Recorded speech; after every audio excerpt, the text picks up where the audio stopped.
Hier, 17 avril, c'était le jour international du Malbec. Alors, chaque cépage a sa journée internationale.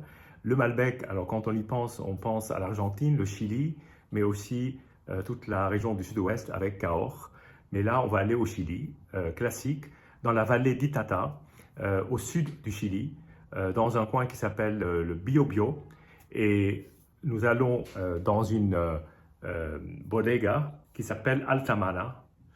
Et là, il s'agit d'une cuvée qui est une cuvée parcellaire sur un vignoble qui s'appelle Catalina. Donc, c'est un seul vignoble complanté en Malbec et deux autres cépages, mais cette cuvée est 100% Malbec. C'est un très vieux Malbec parce qu'il date de 1910.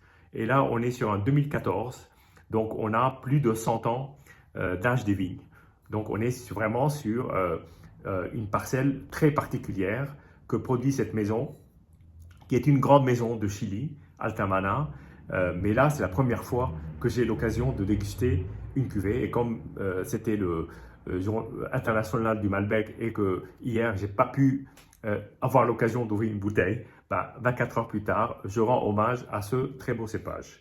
Alors, bien, qu'est-ce que je peux dire d'autre? Je pense que déjà, c'est une cuvée assez limitée puisqu'on parle de 1260 bouteilles, ce qui est très peu. On est sur un sol granitique, je vous dis ce que je lis. Il n'y a pas d'irrigation. Qu'est-ce que je peux dire d'autre? Évidemment, ce sont des rendements très faibles. On est sur des vignes centenaires, donc il ne faut pas s'attendre à des gros rendements. Et quoi d'autre? Bon, je ne vais pas rentrer dans les détails techniques. En tout cas, ça a été mis en bouteille en août 2015. Voilà, donc cette bouteille est en bouteille, on va dire, depuis 10 ans.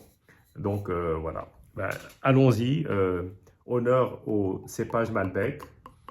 Alors aujourd'hui, je reçois un ami qui est un grand amateur de vin, qui a fondé le Nez de Saint-Pierre il y a maintenant plus de 30 ans.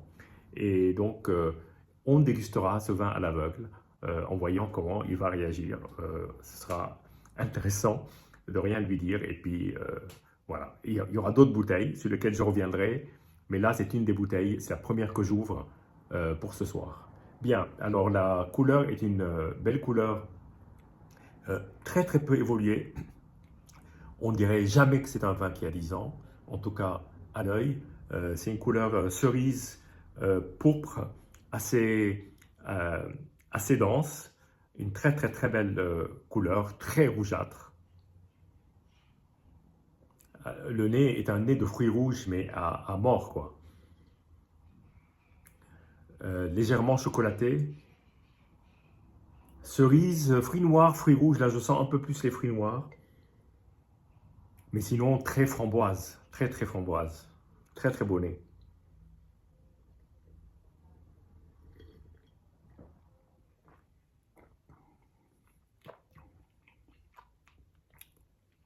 Alors, beaucoup de fruits, une très belle structure, d'assez beaux tanins.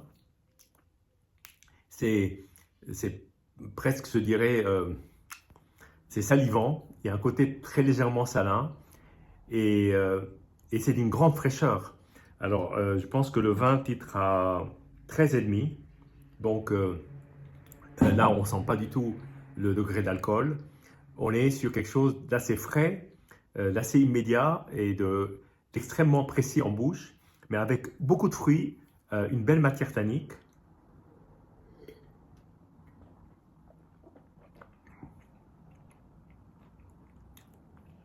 Mais c'est un vin d'une grande vigueur, c'est-à-dire que j'ai beaucoup de mal à imaginer que ce vin, là, il est en pleine jeunesse. Pleine jeunesse. Je ne sais pas combien d'années il peut encore rester aussi bien en forme. Il est svelte, il est dynamique, il est plein de peps. Et surtout, il donne un plaisir extrêmement gourmand. Donc, c'est vraiment une très, très, très belle découverte. Voilà, je vais avec plaisir partager cette bouteille avec mon ami Martial et on verra ce que ça va donner pendant le repas qui sera servi avec un poulet au four. Voilà, et des épices libanaises. Voilà, je vous ai tout dit. Et puis du riz libanais aussi, parce que j'aime bien les deux ensemble. En tout cas, je vous dis santé et à bientôt.